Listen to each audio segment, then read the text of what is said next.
I'm going to go out on a limb here and say you may all be aware that there's this thing called a presidential election going on in the United States. And I'm also going to take a big risk and say that you're probably all aware of the fact that it's a little bit contentious and it seems to be very polarizing for the country between liberals and conservatives. And so, what I want to talk about today are ways we could smartly search Google to have students sort of compare and contrast two different perspectives to perhaps come up with their own thoughts and feelings about the presidential election. And I want to do that with Google search operators. And so if you were to Google search operators, you can get to the Google page of help that explains search operators. They start with punctuation and symbols, but the ones that I'm really interested in are this one. I love this one, the cite operator.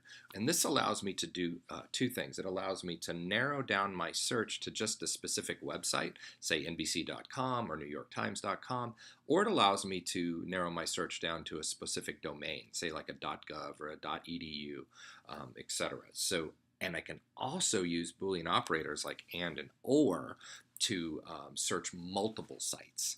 And so I'm going to show you how that works. I'm also going to talk briefly about using the search tools, which we don't use as often as we should. So imagine I was going to do a search about the presidential debate winner. So if I type in presidential debate winner, right?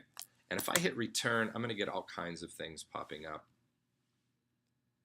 So I'm going to get from the Washington Post, NBC News, Washington Post, CNBC, Vox, West, blah, blah, blah. Let's say that I want to narrow this down. I want to narrow it down to just a conservative and a liberal newspaper. So here's where I can use my cite operators. So imagine I type in the word cite with a colon, and then I can do nytimes.com. But that's not enough. I want to add or cite colon WashingtonPost.com.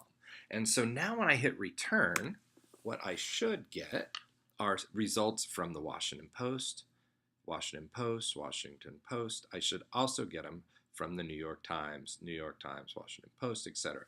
So you can see what I've done. I've used cite operators to narrow my search down to just the New York Times or the Washington Post. So I can see who won the debate from multiple perspectives.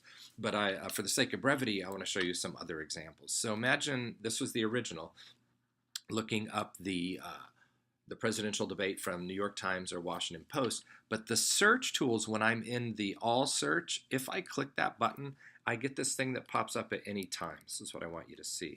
And since the debate happened less than a week ago, I'm going to say the past week. And so what I've done now is even narrowed my search even further.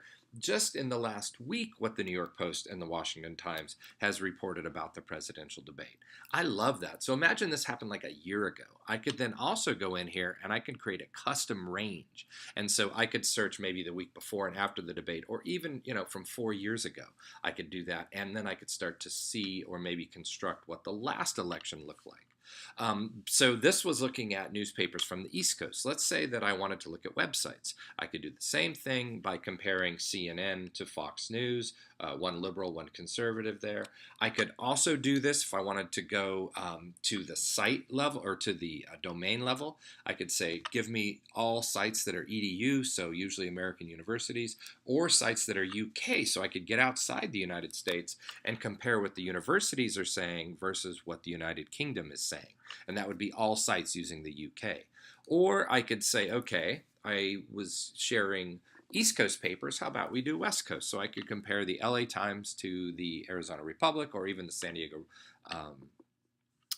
Tribune, whatever I would want to use there. And then I could also go to things that are more liberal and more conservative, like let's say HuffPost or Breitbart, and I could look at what those two sites are saying, and it would give the kids lots of perspectives. So they could do one of each of these, or if you needed to have them only focus on one. But let's say that I wanted to really go outside the country. Russia's been in the headlines lately. What if I look at all sites from Russia compared to all sites in the United Kingdom? And so I can do that as well. And the sites that are delivered to me in Russia from Russia are usually translated in English. So I can actually look at what's going on in Russia, and I can look at what's going on in the UK. So now I can get the kids to start to have this even bigger global perspective on the presidential election.